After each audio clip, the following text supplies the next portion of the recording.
The majority of police were just known as horrible. Nobody respected the police. Nobody didn't like the police because the way they just went about it. This sus thing was a thing that they could just come up to a one and just stop him. He's not asking no questions. He wants to go into your pockets. How can you gain respect from somebody that's just going to deal with you like that? No explanation. And if you argue, they're just going to want to nick you. Because that's all they had. The slightest argument that you gave them, they just want to nick you. And as I said, they'll only bang you up in the station for a little bit, for how much hours, and then let you out. So obviously, all they've done is just built up bare animosity. The mistrust between the black community and the police was there. The mistrust between young black youths and society was there. And so it was inevitable that something like this was going to happen. Well, the riots kicked off because of the same kind of misuse of their powers towards black people. And basically that is the whole reasons for the riots, you know. And that triggered from Brixton all around England, you know, like a chain reaction. You know, when black people decided, well, yeah, this is maybe the time to make a stance against such persecution. We heard that there was riots, there was, you know, trouble with the police down in Brixton. So, again, still at school, young youths wanted to see what was going on.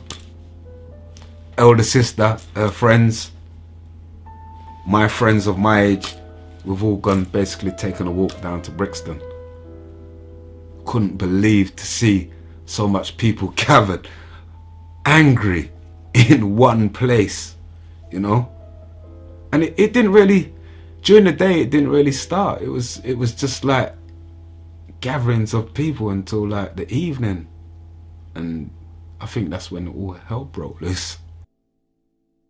It was dark, a lot of street lighting was out, it was quiet, there was no road traffic at all. There was just the helicopter I should say, with the searchlight. I remember I seen, and these huddles of police officers behind there who would move in groups towards people or move back away, and that was it. There was that standoff.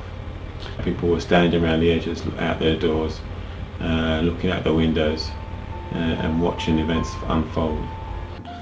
Me and my friends had ended up on Ferndale Road, and whilst we were making our ways back down into Brixton, well, by Frank Johnson's and where the garages are, about 15 SPG vans just pulled up, and police just jumped out on everybody. There was a guy actually on the road with a ball and chain, dragging the ball and chain on the road that I remember. And the police jumped out. They jumped out about 15 vans and basically rushed everybody that was on the road and lined them up against the corrugated, and was going in their pockets and turning their hands, telling them to put their hands out, and turning their hands over to see if there was any brick residue, to see if anybody's thrown any bricks or any bottles or anything like that. And you know, it'd come to me, and the police officer, he grabbed my hands and he looked at both hands, and he just hit me with his baton across my leg. I still got the mark now. He hit me across my leg, and I was so frightened that I couldn't tell my mother for years, because that was my first experience of basically police brutality for doing nothing, for being maybe in the wrong place at the wrong time. That's how I put it down. But I'll tell you what, from that incident, that really turned me off the police, because I knew that I had done nothing at all. Basically just observing with my friends. We didn't loot, we didn't throw anything, but we were just lined up. My friend got punched in his belly as well. And we was at school because we went back to school the Monday and we spoke about everything that had happened. So we were school kids, and that was my first experience basically with the police. Oh, there was loads of cars turned over in the middle of the road, on fire. Shops now, basically, you know, that they started to be looted. We didn't have shutters back in those days, so, you know, it was just basically going through the glass. There was so many.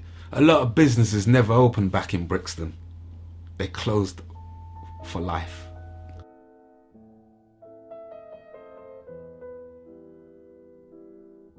It changed some of the way that police thought they could go about their everyday policing, you know, very slowly, you know, but surely they had to change their mannerisms and their communication with black people in the communities, because they realized that if they kept on going on the way they was going on, that things would not get better and maybe much worse. I think it's greatly improved, the relationship between the black community and the police. Nowadays we have a number of different consultative parts. So, for instance, we have the Safer Neighbourhoods team. Every ward has its own Safer Neighbourhood team, which is a small group of officers, normally with a sergeant, a police officer and 3 or 4 PCSOs. And within those wards, what those small teams do is to consult those neighbourhoods and residents in there, and they ask them what are their concerns around policing.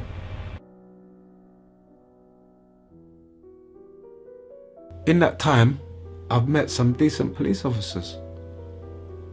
And whether they're genuine or not, I don't know. But you always give somebody the opportunity to show himself, reveal himself. And as I said, the officers that I've met, they've kind of stood up.